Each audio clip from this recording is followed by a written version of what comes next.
Good evening, everybody. Welcome back to Historical Lights Nightly Chat and Toast. Hope everyone's doing well. Got our brother Robert back with us again. Robert, how you doing this evening, man? Doing all right here. How about you? Doing fantastic, man. Got our weather back here. It's beautiful this weekend. A lot of fun, packed weekend. How about yours? It's been all right. Been winding down from the Alaska trip and spent most of today running conduit and then wire through the conduit for the workout and meditation room I'm sitting in right now. Ooh, that sounds like a lazy weekend. Yeah. That's awesome, man. Well, we got a bunch of people joining in with us. Glad to see you all every night. Appreciate it. Got my wife, of course, sharing us out. Appreciate your hard work on that. Brother Barber's back with us. Brittany Nicole's back with us. Brother Maddox. Got Brother Jim Allen. Merrin Rice. Brother Holmes. Brother Staley. Hey, everybody. Awesome to have you guys on. Much appreciated. So if you guys are tuning in for the first night, I've seen a couple of you comment the last few nights. It's your first time with us. Historical Light, we're a Masonic podcast and YouTube show all about Masonic history. And during this whole time of the quarantine, we've committed to trying to come on each night, going to chat with the brothers, share some history, and then end it up at 9 p.m. with our traditional toast. So check us out every night at 8:45. We'll try to keep doing this as long as we can. But Brother Robert, what are you toasting with this evening, my brother? I've got another strawberry lager from the Abita Brewing Company in Houston, Texas, and it is in a coaster from Caldi Brothers Coffee in Alaska. That's one of Caldi's, the legendary Caldi's dancing goats on there, and I tell that story in my Masonic history presentation about coffee and honey. Very nice. So you said the dancing goat, huh? Yeah, it's an Arabic legend about the original use of coffee by humans. Very, very cool. Awesome. So we've been trying to share a little bit of history each night. And Brother Robert, I think you got some history to share with us this evening. What'd you come up with? I've got a copy of Lightfoot's Manual of the Lodge. Jewel P. Lightfoot was one of the more extraordinary Masons in the history of Texas. He was a past Grand Master and held many other titles, and he was kind of a protege. He became a Mason and very quickly rose to some of the more prominent positions in our order because he was some kind of a brilliant man. I'm going to read a little bit from his commentaries here in the back of the manual. The way this book works is the first half or so of it is basically a monitor or manual like most Masons are familiar with.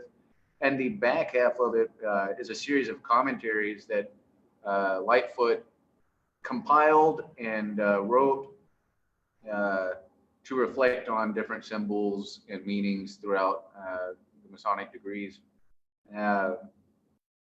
Unfortunately, I think in the early 80s, the Grand Lodge of Texas decided it was too expensive to keep printing manuals this long, so they cut it in half, and we lost all of his commentaries. Since the post that I shared about the Northern Lights and the little bit I mentioned it last night went over so well, I thought I would read some of Lightfoot's commentaries about one of the seven liberal arts and sciences being astronomy. And it sounds like we've got a train coming right now, so gonna have to wait that out. Yeah, I've heard a lot about Lightfoot. I'm in the search. I need to make a purchase on that book. I've heard some really good stuff from you and the other brothers talking about it.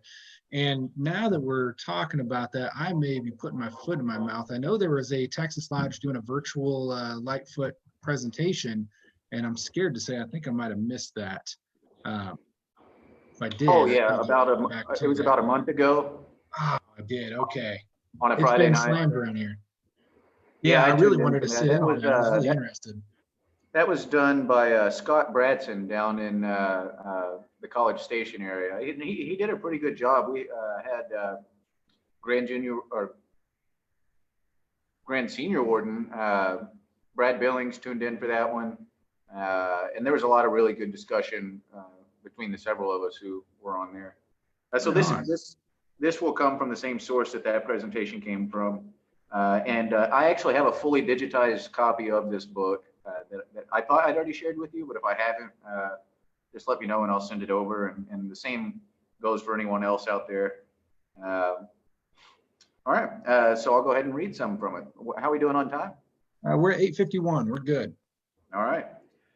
Astronomy is that sublime science which inspires the contemplative mind to soar aloft and read the wisdom, strength, and beauty of the great creator in the heavens. Some of this will sound reminiscent of the Fellowcraft lecture in many jurisdictions, but it expands beyond anything you'll hear in a lecture.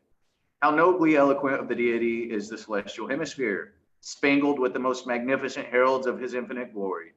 They speak to the whole universe, for there is neither speech so barbarous, but their language is understood, nor nation so distant, but their voices are heard among them. The heavens proclaim the glory of God, the firmament declareth the works of his hands. Assisted by astronomy, we ascertain the laws which govern the heavenly bodies, and by which their motions are directed. Investigate the power by which they circulate in their orbs, discover their size, determine their distance, explain their various phenomena, and correct the fallacy of the senses by the light of truth. At that point, Lightfoot included a diagram of the 12 signs of the zodiac and how it corresponds astronomically. And honestly, I have no idea why this diagram is popping up with all of these colors. I literally have the one amber colored rope of lights in here, so I'm not really sure what's Because happening. that is how much enlightenment Brother Lightfoot put into his book. It's just bursting out in the whole spectrum. That's the theory I had. It might be Lightfoot shining from the grave. He continues, astronomy is the science which instructs us in the laws that govern the heavenly bodies. Its origin is lost in the mist of antiquity. For the earliest inhabitants of the earth must have been attracted by the splendor of the glorious firmament above them, and have sought in the motions of its luminaries for the readiest and most certain method of measuring time. The earliest notions of the majesty and power of deity were derived from contemplation of the glories of the starry universe. The sacred writings of all times and regions are replete with astronomical allusions, and masonry abounds with them when we grasp the idea that our universe as a whole was considered the temple or habitation of its creator. Then we can understand why men sought to construct symbolic representations of the stupendous whole, and thereby preserve for the initiates of future generations their discoveries of sublime processes which they saw going on in the mysterious depths of the cosmos, and thus testify in the strongest manner possible to their realization of their own share in the eternal plan and scheme of things. With astronomy, the system of Freemasonry is intimately connected. From that science, many of our most significant emblems are borrowed. The lodge itself is a representation of the world. It is adorned with images of the sun and moon, whose regularity and precision furnish a lesson of wisdom and prudence. Its pillars of strength and establishment have been compared to the two columns which the ancients placed at the equinoctial points as supporters of the arch of heaven. The blazing star, which was among the Egyptians a symbol of Anubis or the dog star, the most majestic and brilliant star in the heavens, the astronomical name of which is Sirius, and in rising foretold the overflowing of the Nile, shone in the east of the ancient lodges, while the clouded canopy was decorated with the beautiful Pleiades. The sciences of astronomy and geometry are intimately connected, and we are dependent upon them for the knowledge we possess of the divine order in the universe and the mighty forces which regulate its movements and maintain its equilibrium. The earnest Masonic student will learn much of the true signification of Masonic symbolism by thoroughly investigating these 7 liberal arts and sciences. And on the zodiac chart here, it's got a small caption that says, our solar system, surrounded by the 12 signs forming the belt of the zodiac, with the appropriate constellations, signs, and symbols thereof. Showing also the planets and orbits thereof, the diagram also shows the correct position of the sun in the center. A point within a circle is therefore a fitting symbol of the sun in the center of our solar universe. And that's that. That's fantastic, man. Yeah, he's got a way with words in there. I've definitely got to get a copy of that and dive in. That sounds like really good stuff. Yeah, Lightfoot did a deep dive.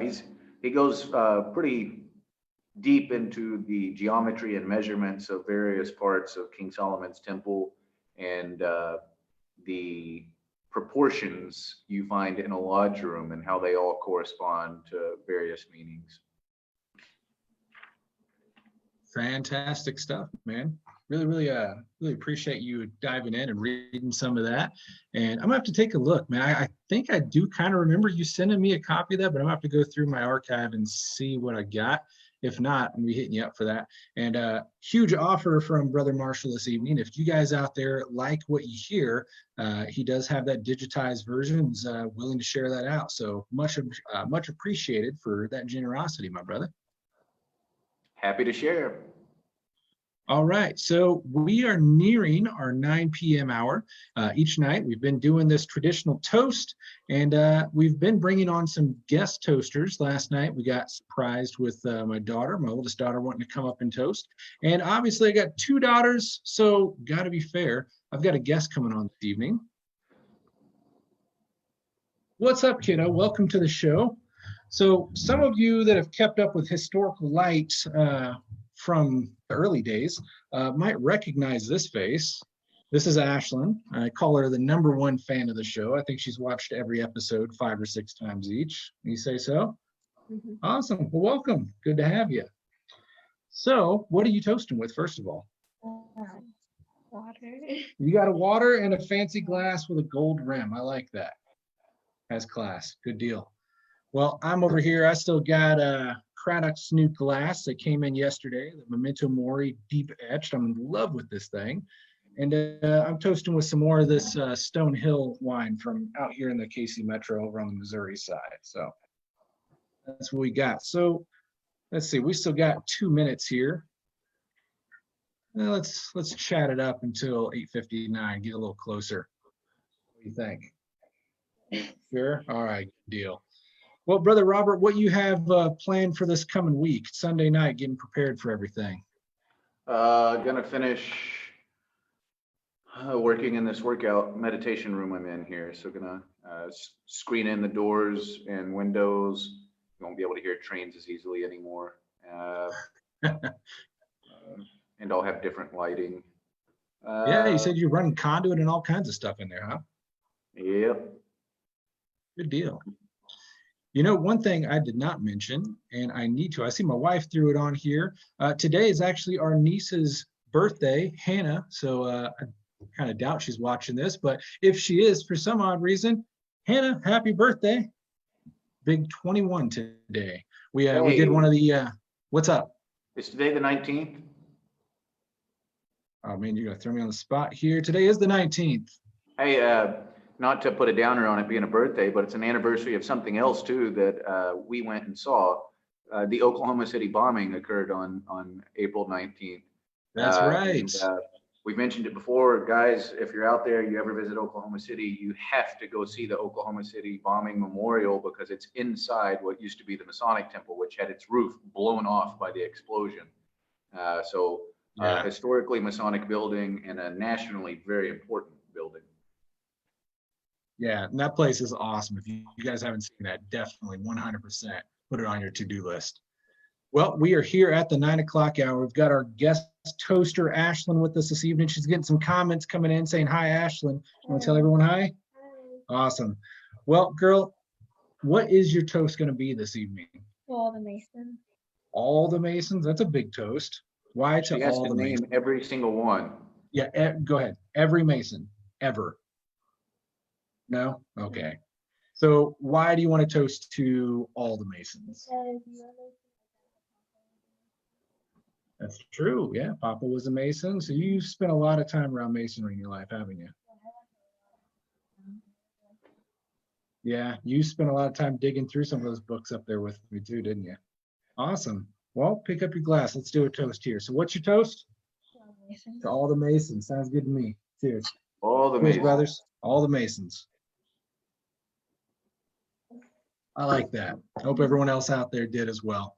So keep in mind, we're going to be doing this every evening. I think I'm up to share something tomorrow, so I'll have to dig through what we got and find something good for you guys. But keep with us, 8:45 Central Standard Time each night. We'll join on here, chat a little bit, share some history, and end it up with a toast at 9 p.m. So I appreciate all of you guys joining in. Until tomorrow, stay safe, be well, take some time to save history, and we'll see you then. Take care, everyone.